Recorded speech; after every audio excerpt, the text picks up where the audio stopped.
शुरू से मतलब जब से होश संभाला है, I aspire to be a pilot.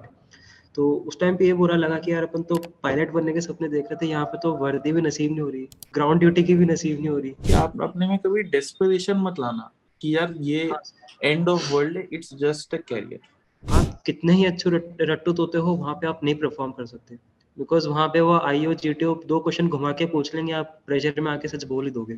कि आप 150 में से आप 100 क्वेश्चन करो, लेकिन वो 100 क्वेश्चन सही करो, तो आपका पेपर निकल जाएगा। तो पहले आप ये देखो कि आपका जो पर्पस है, वो आपका सच में ऐसा फौज में है, या फिर बस हवा हवा में किसी दोस्त ने बोल दिया है, फिर हाँ पेपर है तो अपन दे देते। सो आई वाज लाइक शॉक्ड। मैंने कहा यार तुम ये क्या बोल रहे हो यार, तुम एक ही मतलब फौज के एक ही डिपार्टमेंट के 2 ऑफिसर्स 2 अलग बात कह रहे हैं। मेरा मेरा तो करियर खराब हो गया। स्ट्रगल सबकी लाइफ में, बट आप ये देखो कि आप कितने बेटर हो दूसरों से। तू चलता जा, तू चलता जा, तू चलता जा, तू बढ़ता जा, तू बढ़ता जा, तू बढ़ता जा, तू लड़ता जा, तू लड़ता जा, तू लड़ता जा, तू बढ़ता जा, तू बढ़ता जा, तू बढ़ता जा।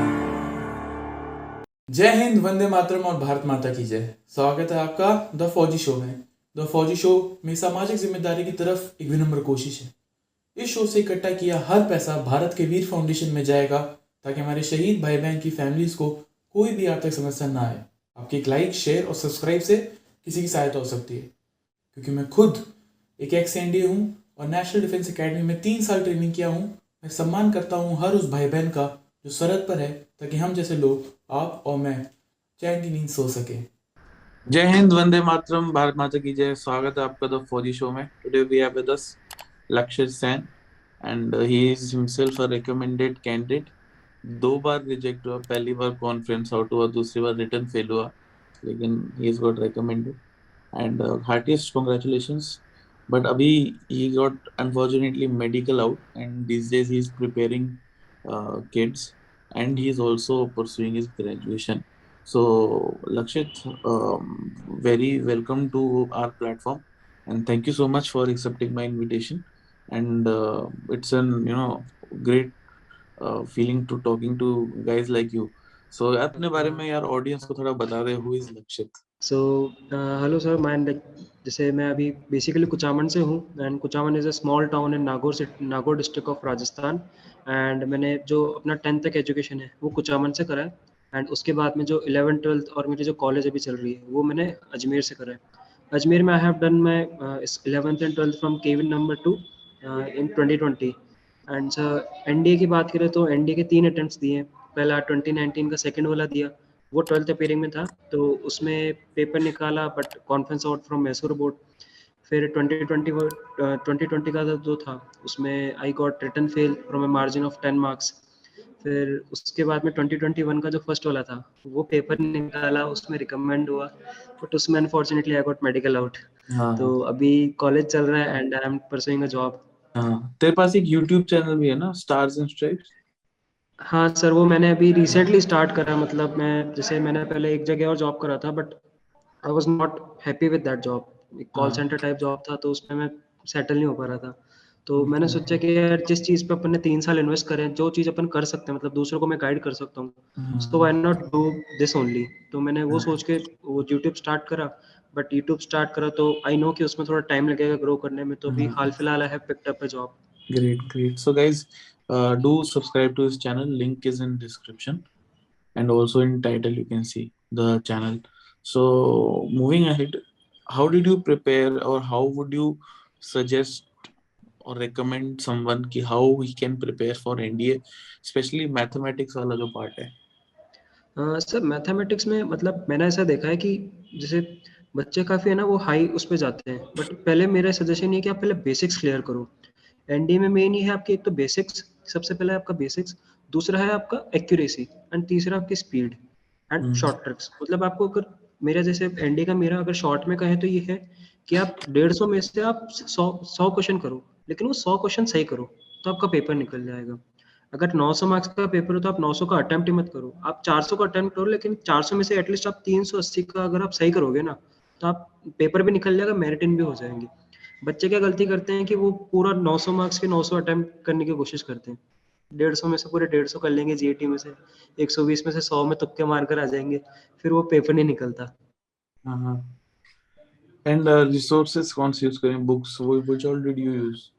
सर एक्चुअली रिसोर्सेज का ऐसा है, बिकॉज मैंने पूरा यूट्यूब से ही करा था, तो हाँ रिसोर्सेज का बुक्स का मैंने एज सच कोई प्रॉपर बुक्स यूज नहीं करी, बिकॉज एनडीए मैथ्स की बात करें तो मैथ्स में तो मैंने आर एस अग्रवाल करी है, 3000 एमसीक्यू एक अरियंत की है वो करी है, एंड हाँ वही करी है। एंड सोर्सेज में मैंने अर्पित सर से पढ़ा, अर्पित चौधरी सर से। तो एंड अगर जीएटी की बात करें तो जीएटी का कोई मैंने सोर्स एक स्पेसिफिक सोर्स है, मैं हर थोड़ा टाइम में सोर्स बदलता रहता था, बिकॉज यूट्यूब पे सोर्सेज बहुत हैं, एक ही सब्जेक्ट को पढ़ाने के 10 सोर्सेज हैं।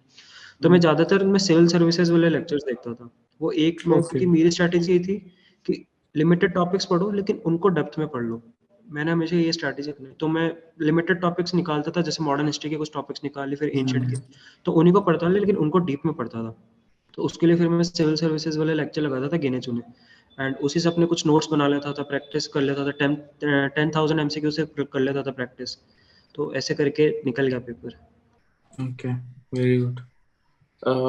जीएस वाला भी तूने बता दिया, which all channels do you recommend sir जैसे अपार्ट मैथ्स के फ्रॉम लिए तो योर्स? मैंने, हाँ सर मैथ्स के लिए एक तो मैंने, मैथ्स के लिए एक तो जैसे अर्पित चौधरी सर हैं, तो हाँ उनका सही है। एंड हाँ दूसरा अर्पित चौधरी सर का जो चैनल है वो प्रैक्टिस के हिसाब से अच्छा है, अगर आपके फंडे क्लियर है and you know and you want to practice कि जो मैथ्स के क्वेश्चन उनको अटेम्प्ट कैसे करते हैं, ऑन पेपर में कैसे करते हैं, तो हम्म, उनका चैनल बेस्ट है। And if you are someone whose basics are not very good, then I would recommend you to go for the Unacademy JEE. Unacademy JEE में ये है कि वो एडवांस लेवल का कंटेंट देते हैं, तो उसमें आपको फिल्टर आउट करना पड़ेगा कि कौन सा आपके काम का है, कौन सा आपके काम का नहीं है। जो आपके काम का नहीं, उस चैनल को, उस वीडियो को स्किप करो, एंड उसके अलावा बाकी चीजें पढ़ो, उससे कंसेप्चुअल क्लैरिटी बहुत तगड़ी आती है सर उससे। हम्म, बढ़िया। मूविंग एड, जब तेरा फर्स्ट अटेम्प्ट में वो निकला पेपर और तू उसमें कॉन्फिडेंस आउट हुआ, फिर दूसरी बार तूने दिया तो फिर फेल हो गया, तो उस टाइम क्या तेरे दिमाग में चल रहा था? उस पेपर देने से पहले तेरे को पता था कि तू मतलब फेल होने वाला है, या it was unexpected, what was going on? So it was totally unexpected, because इस ओके। टाइम पता नहीं, मतलब एक तो मेरा जो एक्चुअली जो रिटर्न था ना, वो मेरा एसएसबी के जस्ट बाद में ही था थोड़ा, बिकॉज मेरा हाँ एसएसबी कोविड की वजह से, कोविड में पहले 2020 मार्च में होने वाला था, बट वो हाँ। मार्च से डिले होते होते वो जुलाई में हुआ। तो ओके। एसएसबी में भी वो जो प्रिपरेशन मार्च में थी, तो 2 ढाई महीने घर में पड़े पड़े वो मूड खराब हो गया, एसएसबी भी सही नहीं गया। फिर एक एसएसबी का फेलियर अलग से कि यार एसएसबी नहीं हुआ।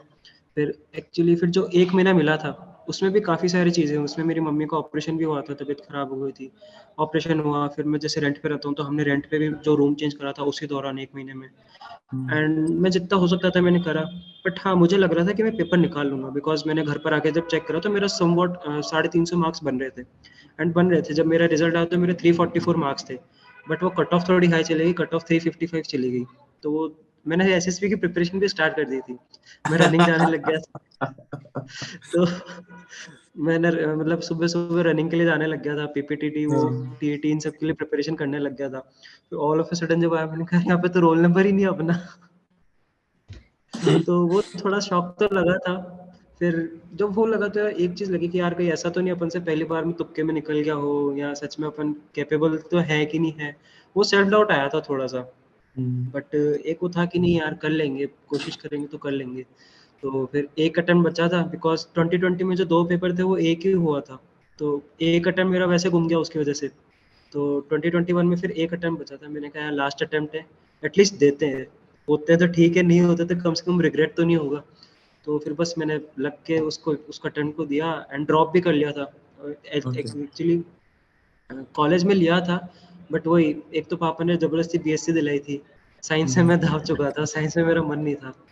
तो एंड बीएससी दिलाई थी, और फिर वही कोविड चल रहा था, तो मैंने कहा यहाँ पे पढ़ाई तो अभी होनी नहीं है, फालतू कॉलेज का एक बर्डन लेके क्या करेंगे, इससे अच्छा है सिर्फ एनडीए पे फोकस करते हैं। तो मैंने सिर्फ एनडीए पे फोकस करा, एंड पेपर निकल गया लकीली, पेपर निकल गया, एसएसबी की तैयारी ऑन अकेडमी से करी, एसएसबी निकल गया। तो मैंने कहा चलो यार एटलीस्ट वो है। फिर मेडिकल का इशू आया, तो मेडिकल में भी पहले जब मेडिकल हुआ तो जो बैंगलोर में हुआ था आईएमए मेडिकल, तो वहाँ के जो प्रेसिडेंट थे उन्होंने बोला सर्जरी करा लो, तो सर्जरी भी कराया, बट अनफॉर्चुनेटली सर्जरी था उसी वही सही से नहीं हो पाई। तो AIR उस क्या वजह है से था उसमें? मेरा क्या सर? AIR? 389। ओके, ओके, हाँ सर, 389 एआई आया था, एंड फ्लाइंग ब्रांच के लिए भी मैं था, मतलब फ्लाइंग ब्रांच के लिए हो गया था, मेरा सीपीएसएस क्लियर ओके, हो गया था। ओके। हम्म। तो ये मेडिकल प्रॉब्लम एक बार फिर से बताना। सर वेरिकोज वेन के लिए अनफिट दिया था मुझे। ओके, तो ये होता क्या है? सर मतलब अपने जो लेग्स होते हैं उसमें वेन्स होती है, जो वेन्स जो कि यूज में नहीं आती, जिनमें खून इकट्ठा हो जाता है। तो मेरी एक छोटी सी वेन विजिबल थी लेफ्ट लेग में, तो उसकी वजह से अनफिट दिया था मुझे। ओके, तो उसकी सर्जरी होने के बाद वो विजिबल थी वापस? नहीं सर, एक्चुअली मेरा जो सर्जरी था, सर्जरी में प्रॉब्लम आ गई थी। जो वेरिकोज वेन्स थी वो तो मेरे सही हो गई थी, लेकिन एक्चुअली जो मैंने प्रोसीजर कराया था वो ईवीएलटी प्रोसीजर है, एंडोवेनस लेजर ट्रीटमेंट। तो उसमें क्या होता है बेसिकली, आपकी वेन में लेजर वायर डालते हैं और उससे हीट से उसको अंदर ही अंदर, पैर के अंदर ही डिस्ट्रॉय कर देते हैं। तो मेरे केस में क्या हुआ था कि जिस वेन में जो डालना था, तो उसकी हीट रेडिएशन की वजह से आसपास की नर्व जो थी, टिश्यूज थे, वो डैमेज हो गए। तो उस वजह से मेरे पैर में स्वेलिंग हो गई, एंड अभी भी मेरे पैर में है, एक्चुअली साल भर से ज़्यादा हो चुका है, बट वो मेरा पैर अभी तक रिकवर नहीं हुआ है। तो मेरे पैर में स्वेलिंग रहती है, एंड जो टिश्यू डैमेज, मतलब कैसे बताऊँ, पैर के अंदर में एक गांठ जैसी बन गई है, एंड गॉट उसमें इट, पेन होता है गॉट इट, गॉट इट। तो वो ऐसा। ठीक हो सकता है अभी? उसका सर, रिवर्स कुछ ट्रीटमेंट है क्या? सर एक्चुअली जैसे मैंने एलोपैथिक में तो ट्राई करा, तो जो डॉक्टर को दिखाता हूँ वो कहता है कि ये भी टाइम होगा, इसका कुछ नहीं कह सकते, 6 महीने में भी हो जाए, साल भर भी लग जाए। तो एलोपैथिक में तो नहीं है, but now I am thinking to go for the Ayurvedic treatment, because मैंने ओके। पास्ट में एक दो अपनी प्रॉब्लम्स के लिए आयुर्वेदिक ले रखा है, एंड इट हेल्प मी, मतलब मुझे इसका रिजल्ट मिला है। तो are I you am able planning to to go. Run and all? हाँ sir, I can run, I can walk, but only as per, मतलब मैं स्टॉकिंग्स पहन हूँ, कंप्रेशन स्टॉकिंग्स। अगर मैं ओके, वो रिमूव कर देता हूँ, गॉट इट। 2-3 दिन तक अगर नहीं पहनता हूँ, तो मेरे पैर में वापस से स्वेलिंग आ जाती है और दर्द होने लग जाता है। ठीक है, गॉट इट। सैड यार, but life has to go on, and I'm sure you will yes come out of it to strive कर ही रहे। हाँ सर। SSB का थोड़ा बता। अगर बंदे को खुद से प्रिपरेशन करनी है, बिकॉज तूने भी मेजोरिटी की मतलब तैयारी खुद से ही की है, सो हाँ सर, खुद से ही करिए। वो बता उसके बारे में थोड़ा। सो एसएसबी में मेन तो ये है कि आपको क्लैरिटी होनी चाहिए कि एसएसबी है क्या, बिकॉज एक तो प्रोसीजर ऊपर से दिखता है कि टैट है, वैट है, एसआरटी है, बट उसके अंदर के, मतलब जो फ्रंट पे और उसके बैक में क्या रिक्वायरमेंट है। एक ओएल के 15 रट, कुछ बच्चे होते हैं रट के चल जाते हैं, बट उस एसएसबी का ओएल के क्या ऑन ग्राउंड मतलब क्या है, आपको पहले उसको मतलब को समझना पड़ेगा। एंड मेरा एक्सपीरियंस यहाँ तक ये कहता है कि आप क्रैम करके मत जाओ, रट के मत जाओ। आप कितने ही अच्छे रट्टू तोते हो, वहाँ पे आप नहीं परफॉर्म कर सकते, बिकॉज वहाँ पे वो आईओ जीटीओ 2 क्वेश्चन घुमा के पूछ लेंगे, आप प्रेशर में आके सच बोल ही दोगे। तो पहली बार तो मैंने कोचिंग करी थी, बट उसका कुछ हेल्प मुझे मिली नहीं। तो सेकंड मैंने फिर दूसरी अटेम्प्ट में अनअकैडमी से करा था ऑनलाइन। तो वो कोर्स मुझे हेल्प कर गया, एंड उससे मेरे को एक क्लैरिटी आ गई कि यार एसएसबी मन को ऐसे प्रिपेयर होके जाना है। तो प्रिपरेशन में ये है, एक तो आप अपने आप को एनालाइज करो, जितना आप अपने आप को एनालाइज करोगे, इंट्रोस्पेक्ट कर सकते हो, वो जानो। बिकॉज एसएसबी में होता है कि they are looking for your true personality, your honesty. बच्चे करते क्या है कि वो रट के चल जाते हैं। अब वो रट के जाते हैं तो उनकी साइक में कुछ अलग पर्सनैलिटी निकल कर आती है, इंटरव्यू में अलग निकलती है, जीटीओ में अलग निकलती है, एंड सिंक में नहीं होता, सो दे गेट रिजेक्टेड। तो आप अपने आप को समझो, एक एक जो क्वेश्चन है उसमें डीपली अपने आप को एनालाइज करो, एंड फिर उसके अकॉर्डिंगली अपनी प्रिपरेशन करो। Okay, great. अगर तो मतलब जैसे साइक टेस्ट में काफी बच्चे बोलते हैं कि इमेजिनेशन का दिक्कत आ रहा है, कि पिक्चर्स जो हम्म। हैं हमें समझ नहीं आ रही है, story writing, because as it education system में क्रिएटिव राइटिंग का तो कोई जगह है नहीं हमारे। सो वो हम्म। कैसे उसको इम्प्रूव कर सकता है बंदा इमेजिनेशन को? सर उसका मतलब कुछ तो ऑब्वियसली स्टार्टिंग में तो दिक्कत आएगी, बट एक चीज़ ये है, आप कितना एक्सप्लोर करते हो, मतलब आप कितना बाहर, अगर आपने कुछ थोड़ा अगर दुनियादारी देखी, आप थोड़े बाहर निकलते हो, घर से बाहर निकलते हो, तो वो हेल्प एक्सपोजर, करता है। हाँ, एक्सपोजर। एक्सपोजर। एक्सपोजर सही टर्म रहेगा। अगर आप आपको थोड़ा एक्सपोजर है लाइफ का, तो वो आपका निकलेगा। एंड मेन चीज़, अगर आपको ज़्यादा क्रिएटिव नहीं भी आ रहा है, तो आप अपनी जो आपके जो लाइफ एक्सपीरियंस है, तो अगर आप उससे रिलेट कर पा रहे हो, तो आप वो लिखो। अगर मान लो आपने क्रिएटिव के चक्कर में ऐसी कोई पिक्चर लिख दी बहुत हाई फाई, कि मैं तो यूं हूँ, ऐसे ऐसे कोई कैरेक्टर बना दिया सुपरफिशियल, एंड वो अगर आपकी पर्सनैलिटी से मैच नहीं कर रहा तो that also will not help you. Because अगर आपकी पर्सनैलिटी, आप इस टाइप के बंदे हो जो आप ना बहुत ज़्यादा एक्सट्रोवर्ट नहीं हो, बहुत ज़्यादा फिट नहीं हो, लेकिन आप अगर आप स्टोरी में लिख रहे हो कि मैं बहुत फिट हूँ या बहुत एक्सट्रोवर्ट हूँ, अगर आपकी पिक्चर से ऐसा निकल के आ रहा है तो obviously that will also not help you, because वो आपकी पर्सनैलिटी है ही नहीं। तो आपकी जो पर्सनैलिटी है उसके अकॉर्डिंग लिखो कि हाँ जो आपने फेस कर रखा है जिसको आप एक्सप्लेन कर सकते हो, या फिर जो आपका सबकॉन्शियस नेचुरल निकल कर आता है, बिकॉज अल्टीमेटली एसएसबी आपका सबकॉन्शियस माइंड देखता है through psych, through interview and through GTO. तो आपका जो सबकॉन्शियस है, हाँ सबकॉन्शियस को समझो कि आपका है क्या, मतलब आप कौन सी चीज़ में आप बेटर हो, जो आंसर फ्रेमिंग है उस पर काम करो, तो ऐसा। ओके, अपना तूने ऑब्स्टेकल्स कितने किए थे, इंडिविजुअल ऑब्स्टेकल्स? 4 से 4? फिर भी 4। रिकमेंड हो गया? हाँ सर। कैसे? मतलब व्हाट डू यू थिंक, क्या हुआ क्या इंडिविजुअल ऑब्स्टेकल्स में? सर इंडिविजुअल ऑब्स्टिकल्स में एक्चुअली जब मैं पहली एसएसबी गया था ना तो उस टाइम भी मेरे से 4 ही हुए थे। तो इंडिविजुअल ऑब्स्टिकल्स का मुझे ऐसा लगता है कि मेरे मन में डर बैठ गया था, एंड सच में मुझे डर बैठ गया था, बिकॉज मैंने जैसे पहला एसएसबी दिया था, दूसरा एसएसबी में तो पूरे एसएसबी में मैं चिल था, स्क्रीनिंग के टाइम पे मेरे को ये डर नहीं है कि मैं स्क्रीनिंग होऊंगा नहीं होऊंगा, इंटरव्यू के टाइम में मुझे डर नहीं है, एंड जीटीओ में भी सेम था। बट पता नहीं जब मेरा जीटीओ का आईओ के पास में गया ना, मेरे पैर धुलने लग गए थे। फर्स्ट टाइम ना? Second time sir.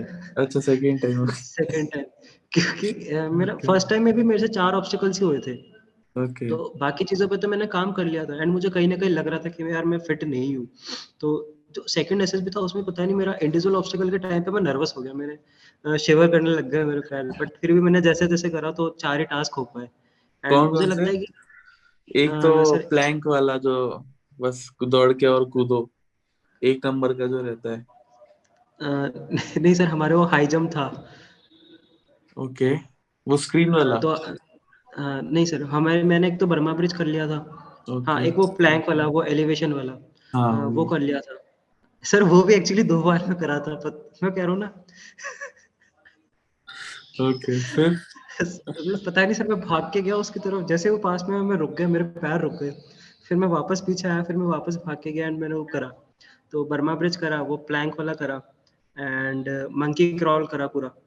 Monkey crawl करा, और एक जो होता है ना डबल जंप, वो वाले 4 करे, एंड वो 4 करते-करते तो आई वाज़ डेड। उसके बाद में तो एनर्जी नहीं बची। कोई बात नहीं यार, एंड ये सब मैं तेरे को ये बताऊं, मेरा एक दोस्त है, अभी वो पैरा में है, एंड उसने 3 ऑब्स्टिकल किए थे। हाँ सर। एंड बट वही था कि वो मतलब एकेडमी में आया ना जब, तो वो हुँ, बड़ा मन का मजबूत था, मतलब उसको इतना बजाते थे बिकॉज काफी वीक था वो। हुँ, बट उसने मतलब काफी पुट इन मारा, काफी ज्यादा, मतलब हाँ काफी सर। मेहनत की उसने। बढ़िया।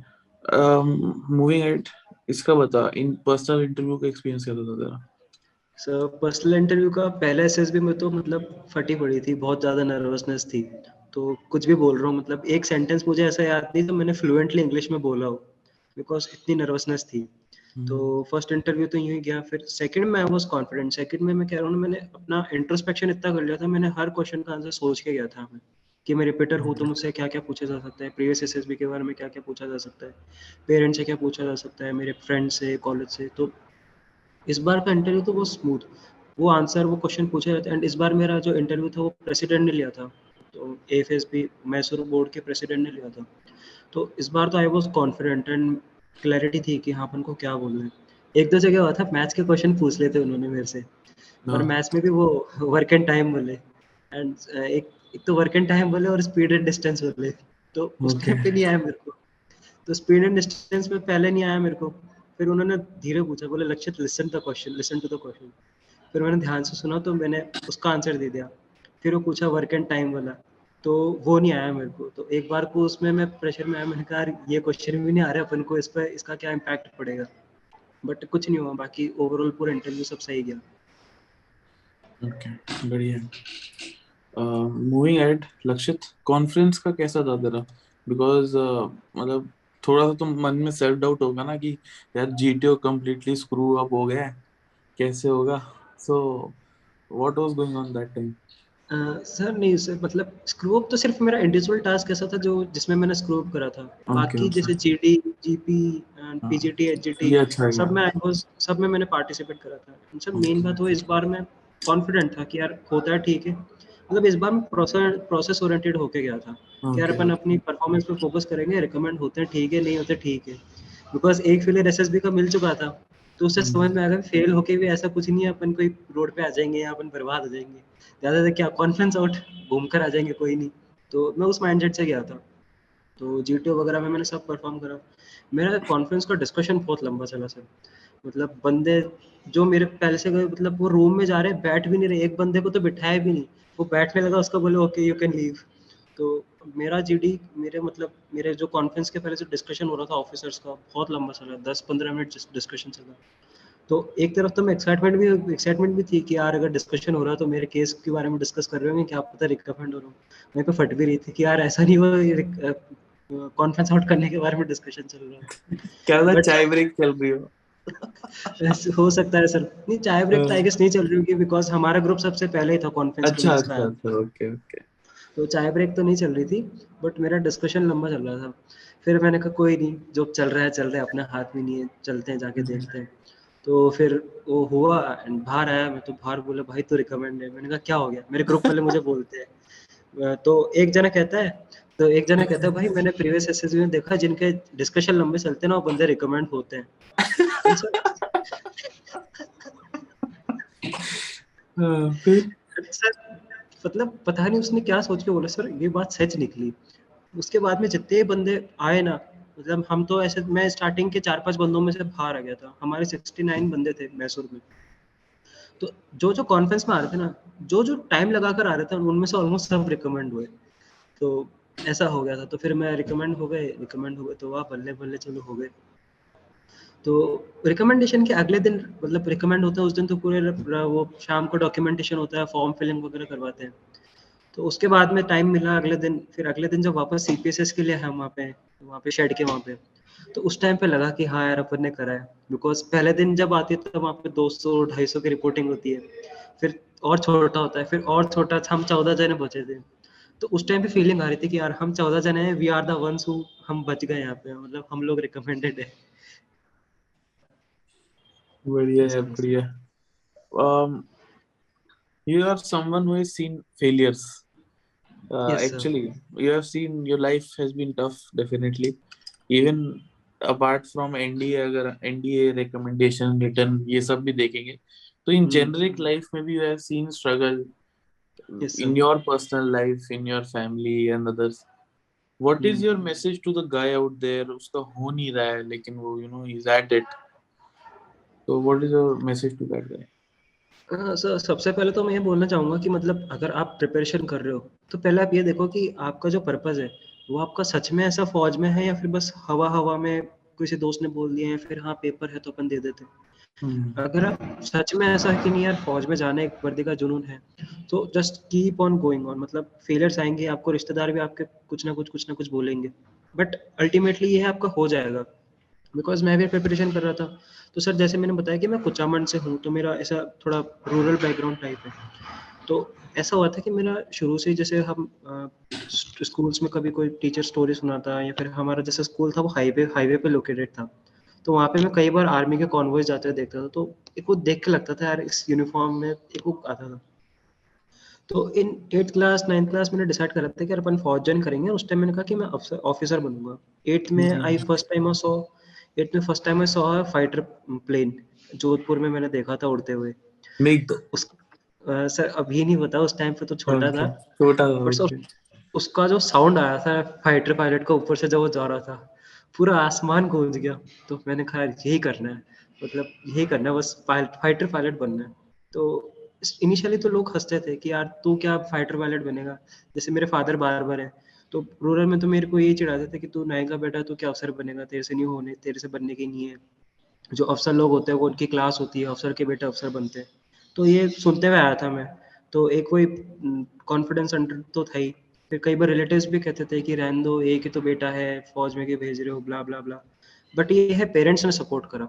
पेरेंट्स ने इररिस्पेक्टिव ऑफ लोग क्या कह रहे हैं, रिश्तेदार क्या कह रहे हैं, फाइनेंशियल सिचुएशन क्या है, उन्होंने हमेशा सपोर्ट करा कि यार हमको कुछ मतलब नहीं, तेरे को अगर जाना है, तू फौज में खुश है तो तू पेपर दे आराम से, हम है पीछे।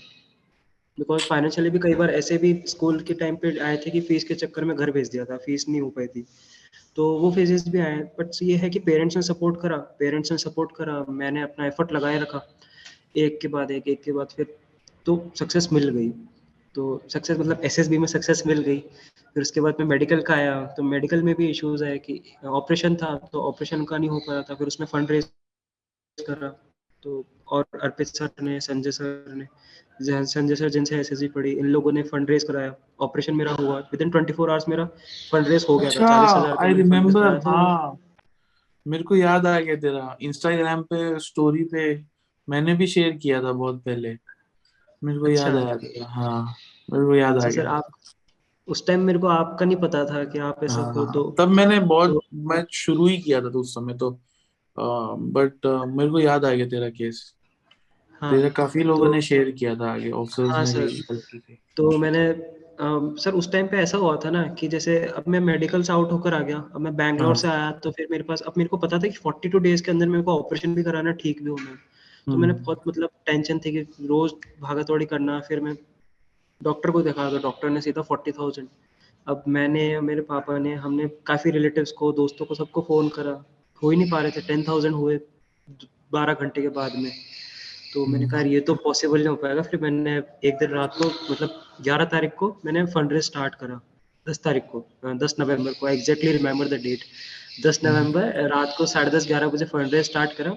सबसे पहला ये अप्रोच लेफ्टिनेंट कमांडर विजय नायर सर, उनको हाँ मैंने उन्होंने, message, I had seen his story, मैंने उन्हीं की स्टोरी आई थिंक मैंने रीशेयर उनको, की थी। हाँ मैंने उनको मैसेज करा, मैंने कहा सर ऐसे ऐसा केस है। फिर मैंने उनको वो जो एसएसबी से अपन को मेडिकल से जो मिलता है प्रपोजल, हाँ तेरे डॉक्यूमेंट्स भी वो वायरल हो रहे थे उसके साथ, हाँ। मैंने उनको वो भेजा। मैंने कहा सर आप देख लो, आई एम नॉट, मैं झूठ नहीं बोल रहा, मेरा सच में ऐसा ऐसा केस है and I really in need of money. तो उन्होंने कुछ देर तक उन्होंने शेयर करा। फिर उसके बाद में वर्ड फैला, and within 24 hours I was lucky, like God has been kind. Within 24 hours मेरा जो अमाउंट था वो हो गया। फिर अगले दिन ऑपरेशन के लिए गया, तो ऑपरेशन सक्सेसफुल ही हुआ, इसका मतलब डेट वहां क्या जाके था चोट खा तकरीबन, गई। इसका तकरीबन डेट क्या था? फंडरेज वाला, हाँ। हाँ सर वो 11 नवंबर 2021। ओके ओके, एक साल हो गया ऑलमोस्ट। और 1 साल हो गया। 11 नवंबर 2021 मेरा फंडरेज पूरा हो गया था, एंड ऑन 12 नवंबर 2021 मैंने ऑपरेशन करा लिया था। तो ओके। ऑपरेशन कराया, तो मेन दिक्कत सर वहीं आ गई, ऑपरेशन ठीक से नहीं हुआ। ऑपरेशन करा के घर आया, तो वापस हफ्ते भर में, मतलब ये रिकवर हो जाना चाहिए था। बिकॉज ये जो प्रोसेस है उसमें ऐसा, मतलब कट्स एंड वगैरह ज़्यादा नहीं है, तो एक हफ्ते में रिकवर हो जाना था। बट मेरे पैर में स्वेलिंग आती जा रही थी, पूरा रेड हो गया था, बिलो नी, मेरा पूरा सब पैर रेड हो गया था, स्वेलिंग आ रही थी। तो डॉक्टर्स को दिखाया, बट नथिंग, कुछ खास इंप्रूवमेंट नहीं हुआ। तो मेन दिक्कत वहीं पे आ गई। फिर 12 नवंबर को ऑपरेशन हुआ, 6 दिसंबर को मेरा एएमबी कॉल आ गया। एएमबी कॉल के लिए गया, तो क्योंकि उससे पहले तो मैं बेड रेस्ट पे था, एएमबी कॉल गया, तो वहाँ पे पहले आर के पुरम हेडक्वार्टर, एयर हेडक्वार्टर गया, फिर वहाँ से फॉर्म फिलिंग करें, वहाँ आधे घंटा 1 घंटा खड़ा रखा। फिर वहाँ से हमको वहाँ भेजा बेस हॉस्पिटल। तो उस दिन मैं वापस बहुत चला, मेरा पैर में वापस स्वेलिंग आ गई, एंड मतलब इतनी स्वेलिंग आ गई, एंकल विजिबल नहीं हो रहा था, एंड पूरा रेड। तो मेरे को पता था कि यार इस बार तो अपना मुश्किल है, मेडिकल आउट हो गए थे, मतलब एक फीलिंग आने लग गई थी कि यार इस सिचुएशन में तो हाँ। क्या ही मेडिकल फिट करेंगे वो। बट वो हुआ, फिर वो डॉक्टर ने भी देखा, डॉक्टर भी बोले ये क्या करा रखा तूने, तो अनफिट करा। फिर रिव्यू के लिए मैंने वो, एक्चुअली सर प्रॉब्लम क्या हो गई ना कि मेरे को वहां जाके कहते कि ऑपरेशन इज नॉट अलाउड। अब मेरे साथ चोट ये हो गई कि मेरे को जो आईएम के जो प्रेसिडेंट थे, ग्रुप कैप्टन रैंक के, उन्होंने बोला ऑपरेशन करा लो, एंड एएमबी में आके मुझे कह रहे कि operation is not allowed. So I was like shocked. मैंने कहा यार तुम ये क्या बोल रहे हो यार, तुम एक ही, मतलब फौज के एक ही डिपार्टमेंट के दो ऑफिसर्स दो अलग बात कह रहे हैं। मेरा मेरा तो करियर खराब हो गया। तो वहाँ पे जो ऑफिसर थे, विंग कमांडर, मैंने उनको भी ये चीज़ बोली। मैंने कहा सर मैं क्या करूँ, मेरे को तो ऐसा ऐसा बोला था, मैंने ऑपरेशन करा लिया। तो उन्होंने कहा बेटा है जो तो है, रूल्स तो है, तो आप रिव्यू के लिए अप्लाई कर दो। It will be good if you get application, अगर आपका रिव्यू मेडिकल के लिए मतलब एलिजिबल हो जाते हो, अगर आपका पास कर देते हैं। So I applied for the review medical, and वो मेरा एक्सेप्ट हो गया। तो रिव्यू मेडिकल के लिए भी मैं गया, बट अनफॉर्चुनेटली वहाँ पे भी नहीं हो पाया मेडिकल। तो जो मेडिकल वाला था उसमें मुझे मतलब होप थी, बिकॉज जनवरी तक, दिसंबर में वो हुआ मेरा AMP, फिर जनवरी में मेरा रिव्यू मेडिकल आया, एंड रिव्यू मेडिकल तक मेरा पैर रिकवर हो गया था, मतलब काफ़ी हो गया था। इतना नहीं पता था कि अभी तक इतनी प्रॉब्लम देगा, बट उस टाइम मुझे लग रहा था कि यार अगर हो गया तो शायद फैब तक ठीक हो जाएगा, तो क्या पता फिट कर भी दे कि भाई फैब में थोड़ा लेट ज्वाइनिंग दे देंगे। तो आई वॉज होपफुल, एंड वो कहते हैं ना पूरे हाथ पैर मारे साथ कोशिश करी, बट नहीं हुआ। फिर मेडिकल हुआ तो उस टाइम तो काफ़ी बुरा लगा, that that moment was very, मतलब RR हॉस्पिटल से, मतलब वहाँ पे किसी रिलेटिव के रुका था मैं दिल्ली में, तो RR हॉस्पिटल से घर पर आते आते तो रोना आ गया मेरे को, बिकॉज एक्चुअली हुआ ऐसा, जो बोर्ड प्रेसिडेंट थे तो उन्होंने ये तो बोला दैट यू आर अनफिट, तो चलो ठीक है। फिर मैंने उनको पूछा, मैंने कहा सर जो मेरा केस हुआ है इस हिसाब से मैं CDSF किट के लिए ट्राई कर सकता हूँ क्या? तो उन्होंने मुझे स्ट्रेट फॉरवर्डली मना कर दिया, बेटा no, look for something else other than the armed forces. तो मेरा तो सर वहीं पे मतलब ऐसा मूड खराब हो गया, बिकॉज शुरू से मतलब जब से होश संभाला है, I aspire to be a pilot. तो उस टाइम पे ये बुरा लगा कि यार अपन तो पायलट बनने के सपने देख रहे थे, यहाँ पे तो वर्दी भी नसीब नहीं हो रही, ग्राउंड ड्यूटी की भी नसीब नहीं हो रही। तो उस टाइम पे तो बहुत बुरा लगा। घर पे आया तो घर पे भी वही सीन था, पापा फ्रस्ट्रेट हो गए थे, पापा मम्मी से भी थोड़े दिन तक तो चलता रहा, थोड़े दिन तक तो मैं भी ऐसा मूड खराब था। आई एग्जैक्टली रिमेम्बर 28 जनवरी को मेरा मेडिकल हुआ था, 31 को मेरे किसी कजन के बर्थडे पे गया था मैं, जबरदस्ती मेरी मम्मी लेके गई। एंड वहाँ पे एक ऐसा होता है अंदर से, मतलब सब बैठे हैं, पार्टी वगैरह चल रही है, बट अंदर से खाली खाली सा लग रहा था मुझे। एंड 3-4 दिन तक तो ऐसा होता रहा, कभी मैं अकेले बैठे बैठे रोने लग गया, कभी कुछ होने लग गया। बट फिर एक मामा है मनोज, मतलब मेरे मामा है मनोज मामा, सो ही सपोर्टेड मी, एंड एक मामा मामी जी है तो ही सपोर्टेड मी। उन्होंने कहा कि यार कोई बात नहीं, हो गया जो हो गया, ही गेव मी मोटिवेशन। तो थोड़ा टाइम लगा, बट यस उसको ओवरकम करा। मैंने कहा चलो हो गया जो हो गया, क्या ही कर सकते हैं। फिर आपका पता चला सर मुझे, फिर मतलब मेरे को कुछ रिलेटिव्स ने भी बोला कि यार देख ये डेस्टिनी है, कल को तू फौज में जाके ट्रेनिंग करने के बाद में मेडिकल आउट हो जाता, क्या हो जाता। हाँ तो मैंने बिल्कुल, कहा मेरे को ही देख ले, तो 3 साल पूरे किए मैंने तो। पूरा वही तो सर। पूरा वनवास काटा, और फिर जब राजा बनने की बारी आई तो लात मारी, हट भाग यहाँ से। बट सर ठीक है वही। यार, उस समय तो मैं अपना भी बताऊं तो मेरा भी बहुत बुरा हाल था। मैं अभी यू नो चल भी नहीं पा रहा था ऑलमोस्ट, एंड बट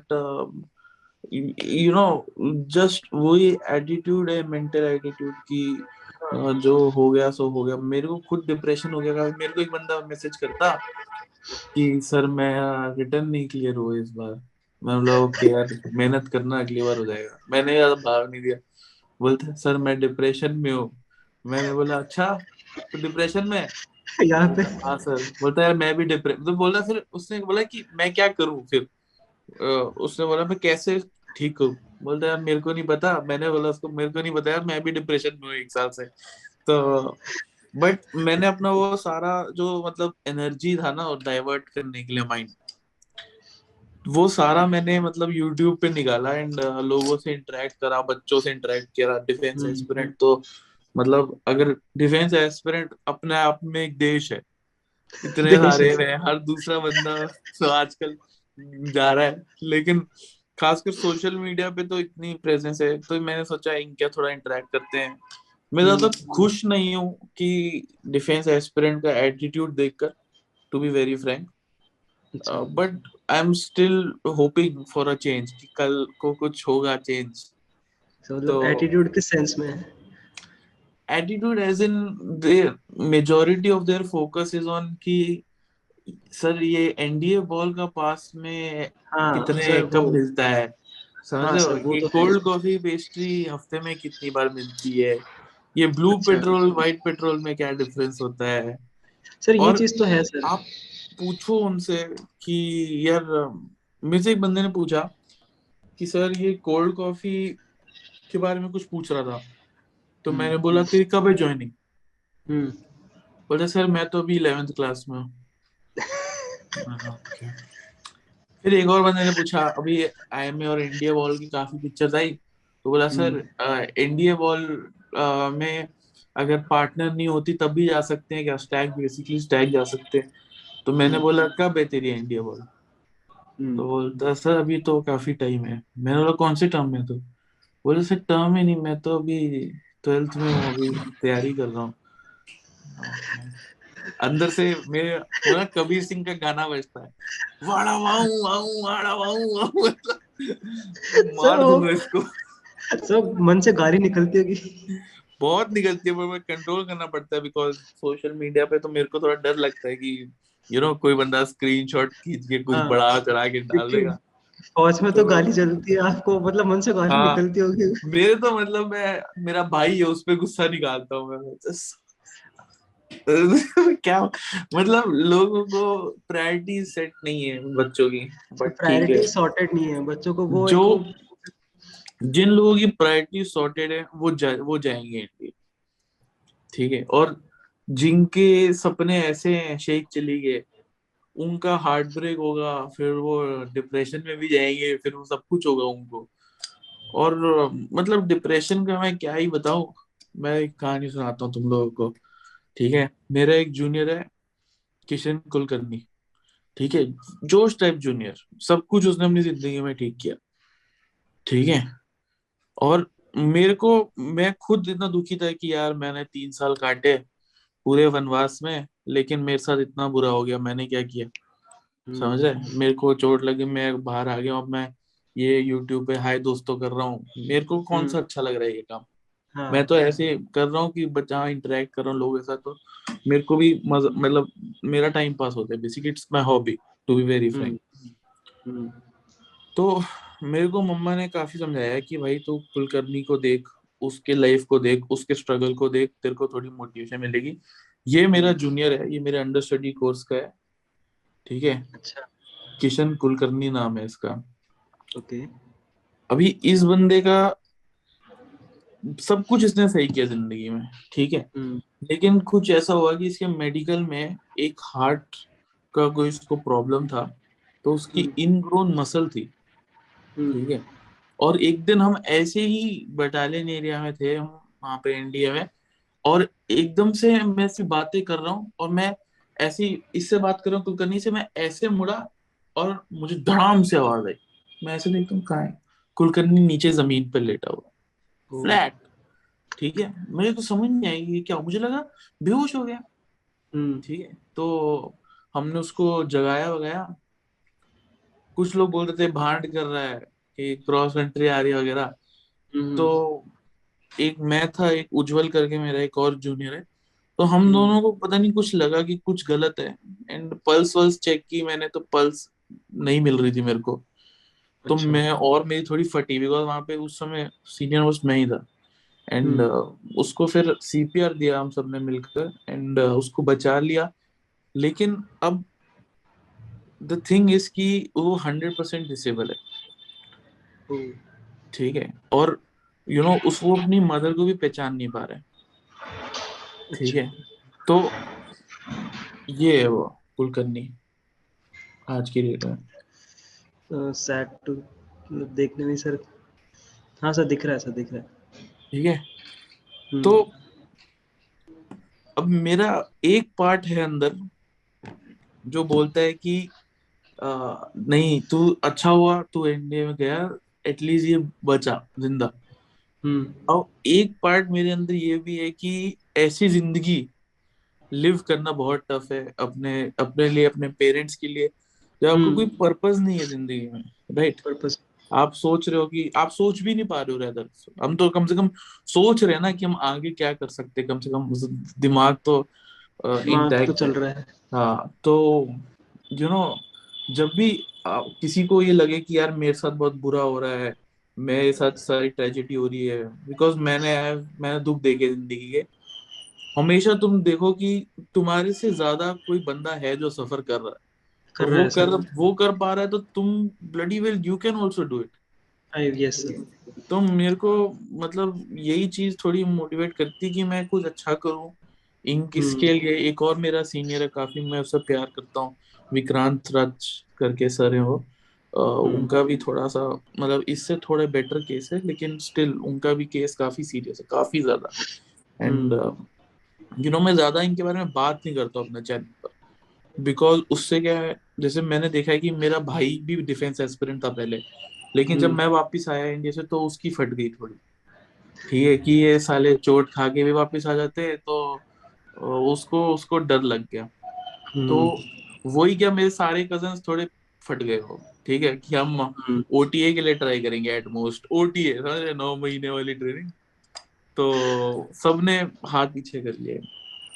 बट मैं मतलब एज मतलब एक्स एनडीए जिसने 3 साल पूरे काटे, मुझे काफी गर्व फील होता है कि मैं वहां पे काट के आया, क्योंकि मेरे में जो भी अच्छा है वो एनडीए की वजह से, एनडीए की वजह से। या एनडीए की वजह से, या मेरे पेरेंट्स की वजह से। एंड मैं सही बता रहा हूँ, जो लव एंड अफेक्शन तुम्हारे कोर्समेट्स तुम्हें देते हैं, तो तुम्हारी उस्ताद देते हैं आज भी। मैं अपने सारे ड्रिल उस्ताद के साथ टच में हूँ व्हाट्सएप के ऊपर, और हम दोनों एक दूसरे को मैसेज भी करते हैं जब भी इंडियाज कॉन की कोई बात आती है। तो जैसे हमारे छठे टर्म में इंडियाज कॉन फर्स्ट आई थी, ठीक है, तो इस बार इंडियाज कॉन लास्ट आई है, ठीक है, तो कोई बात भी नहीं कर रहा उस बारे में, क्योंकि सबको पता है कि किसी का भी मुंह खुला तो दबा देंगे, समझ रहा है। तो वो काफी ब्यूटीफुल रिलेशनशिप बन जाता है। एंड हाँ सर। अभी कुछ देर पहले एक उस्ताद थे, उनके साथ मैं आउट ऑफ टच था, तो उनको मेरे को कॉल आया, "ए, सौदा कैसा है, बढ़िया बढ़िया", मतलब मोटिवेट करे थे वो सब, "हम तेरी वीडियोस देखते हैं, बहुत अच्छा करो, गुड जोश गुड जोश"। एंड मेरे को तो काफी मतलब वो लगता है कि यार, अगर मतलब मैं कुछ कर पाऊं कि मतलब मेरे उस्ताद मेरे से प्राउड फील करे, सो मैं मतलब उस सेंस में I am trying to refocus, channelize my life.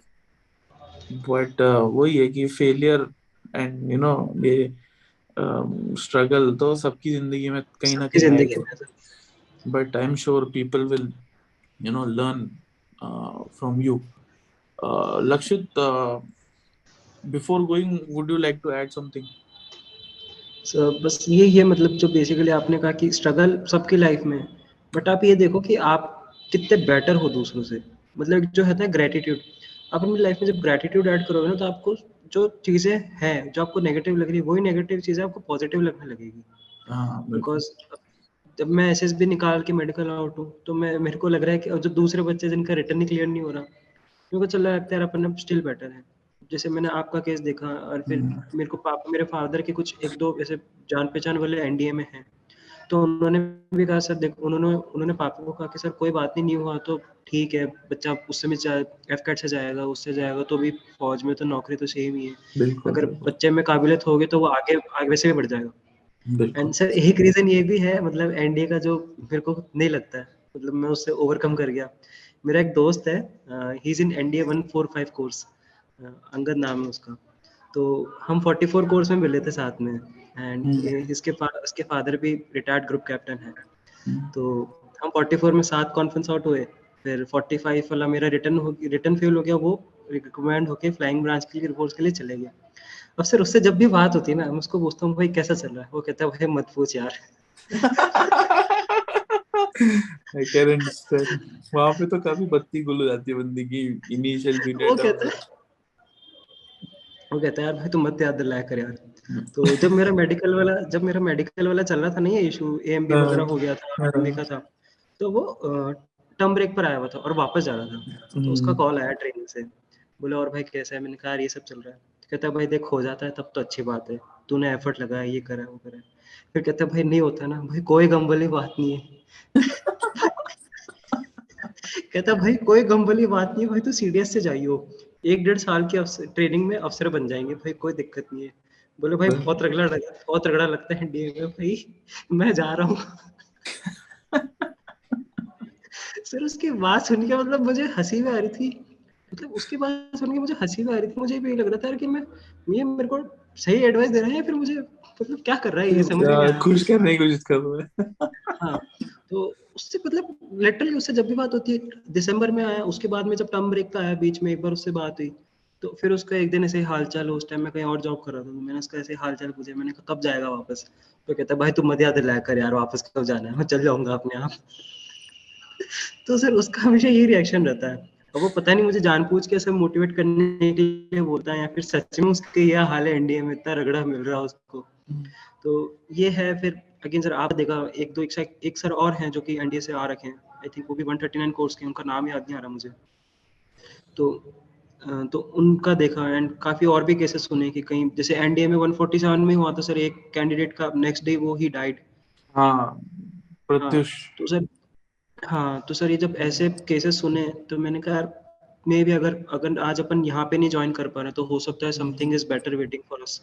क्योंकि क्या बिल्कुल। पता मैं आज ज्वाइन करूँ 2 साल बाद मैं वापस आ जाऊँ, 2 साल का रगड़ा भी खाऊंगा, कुछ आउटपुट ऐसे मतलब वैसे करियर अपॉर्चुनिटीज वाइज नहीं है, तो क्या पता अगर नहीं हुआ तो may be something is better in our life. तो बस बिल्कुल। वही सोचा, फिर मैंने कहा चलो ठीक है यार, कोई नहीं, अब हो गया जो हो गया, अपन ने अपना एफर्ट लगाया। सर ये था कि मुझे रिग्रेट नहीं था, मैंने अपना एफर्ट लास्ट मोमेंट तक अपना एफर्ट लगाया। जैसे रिटर्न हो, 19 से जर्नी स्टार्ट करी थी, उस टाइम पे यही सिनेरियो था कि स्कूल में भी मेरा सच जो पीसीएम था उसमें I was not much great, क्योंकि 11th में मेरा थोड़ा बेस इतना स्ट्रांग नहीं था। तो स्कूल में इनफैक्ट मेरे को ये कहने के मतलब टीचर्स कहते थे, बोले तेरे से नहीं होना एनडीए, एक टाइम पे दोस्त हंसी उड़ाते थे कि तेरी औकात नहीं है, एसएसबी की तो छोड़, रिटर्न की औकात नहीं है। कुछ दोस्तों के क्लासमेट्स के वर्ड्स थे ये, तो वो तो अब करा क्या फिर। बोलते हो, अब क्या है उनका अब तो कांटेक्ट अभी? में नहीं है सर वो, उनसे तो हम कांटेक्ट में नहीं हो। तो एक आधे दोस्त ने मेरे को ऐसा बोला था, क्लासमेट ने, कि तेरी तो हम्म, एसएसबी तो छोड़, तेरी रिटर्न की औकात नहीं है। तो फिर मुझे लगता है, मैंने कहा चलो यार, अपन ने यहाँ तक अचीव कर लिया, सो ठीक है, at least we have I have done something, मैंने अपने अपना एफर्ट पूरा लगाया। मुझे उसका रिग्रेट नहीं कि चलो नहीं हुआ, बट हाँ मैंने एफर्ट लगाया, मेरे हाथ में मेरी मेहनत थी, रिटर्न की मेहनत, एसएसबी की मेहनत, मेडिकल के लिए कोशिश करना, मैंने मेरी पूरी कोशिश करी। अब भी नहीं हो रहा है तो मे भी ये कुछ अपने लिए है ही नहीं। एक और मैसेज है जो मैं डिफेंस एस्पिरेंट्स को देना चाहता हूँ कि आप अपने में कभी डेस्परेशन मत लाना कि यार ये हाँ, एंड ऑफ वर्ल्ड है, इट्स जस्ट अ कैरियर। ठीक है। इट्स जस्ट हाँ, ये लोगों का सपना है, ठीक है, मेरा भी था, लेकिन ये जस्ट अ कैरियर है, और अगर आप इसमें अच्छा नहीं करोगे तो आप कहीं और भी अच्छा कर सकते हो। ठीक है। So yes sir. मैं एक छोटा सा एग्जांपल देता हूँ। 139 कोर्स में मेरे साथ एक बंदा रिकमेंड हुआ जिसका नाम है सत्यम गांधी। ठीक है। सत्यम गांधी कलर ब्लाइंड निकला। हाँ सर, वो ठीक है। अभी आईएएस है आज। हाँ। ठीक हाँ। है। और उसका उसने अपना दिल्ली यूनिवर्सिटी में एडमिशन लिया, और हम्म, अपना मुखर्जी, क्या बोलते हैं उसको, राजेंद्र नगर, जहाँ पे यूपीएससी का हब है, वहां पे बैठ के हम्म। तैयारी की। ठीक है, 2 साल। एंड उसका निकल गया एआई टू थे यूपीएससी। वो। एआईआर 10 था वो। ठीक है। हाँ सर, 10 थे, एआई 10 एंड थे। एआईआर 10 था, और एनडीए में एआईआर 280 कुछ, पता नहीं, मेरे को याद नहीं, बहुत पीछे था, मेरे से अच्छा। पीछे था, मेरे को इतना याद है। तो हम्म। आज की डेट में वो आईएएस है। ठीक है। Yes sir. और एक उसकी काफी, मतलब उसने एक स्टोरी में मैं उसके देख रहा था, तो जिस टाइम 139 कोर्स वाले आईएमएस से पास आउट हो रहे थे, ठीक है, हम्म। तो उनकी पासिंग आउट सेरेमनी में हाँ, सत्यम गांधी पहुंच रखा था। एज ए क्या बोलते हैं, ट्रेनी लबासना, लबासना का वो उनका टूर चल रहा था। टूर चल तो रहा था। उसका उसमें वो उनका डेलीगेशन का पार्ट था। तो हाँ sir, this is how destiny is. ठीक है। दिस इज हाउ तो डेस्टिनी इज। आप अगर अच्छे हो तो आप, आपके साथ रहेगा वो, आप इसलिए, अगर आप में कैपेबिलिटी है, irrespective of everything, you will get your due someday or the another. Yes sir, ठीक है। That is what I believe. And हाँ। सर हाँ, डेस्परेशन से मैं ये चीज़ कहना हुआ कि यार डेस्परेट सच में मत हो। मेरा जो पहला एसएसबी सर में कॉन्फ्रेंस हुआ था, डेस्परेशन की वजह से हुआ था मेरा। क्योंकि क्योंकि सर वो था ना, मैंने ईगो पे ले लिया था, मैंने दिल पे ले लिया था कि मेरे को हाँ। स्कूल में, सोसाइटी में, रिलेटिव्स में हर कोई बेइज्जती कर रहा है कि तेरा नहीं होगा, ये नहीं होगा, वो नहीं होगा। तो मैंने कहा नहीं, अब तो निकालना है, अब तो एसएसबी करना है, मैंने वो ठान ली थी। फिर हाँ। पता चला भाई अपने चाहने से नहीं होता। तो फिर कॉन्फ्रेंस आउट हो गए। हाँ, उसके बाद में समझ में आया कि यार things don't work as per our opinion, as per our wish. सही है। Thank you so much, Lakshit. It has been wonderful talking to you. Thank you And so much sir, you know, same for me. SSB और NDA के अलावा I think life lessons काफी दिए हैं आज इस वीडियो में तूने। Thank you so much, and you truly thank an inspiration I think to our generation. Take care brother, and you guys, sir. Do check out his channel, like share subscribe कर देना इज्जत से, वरना पिटाई मैं नहीं करूंगा, ठीक है, बुरा लगेगा लेकिन, ठीक है। चलो, जय हिंद, जय take Hind care sir. Guys, love you all, bye. Okay.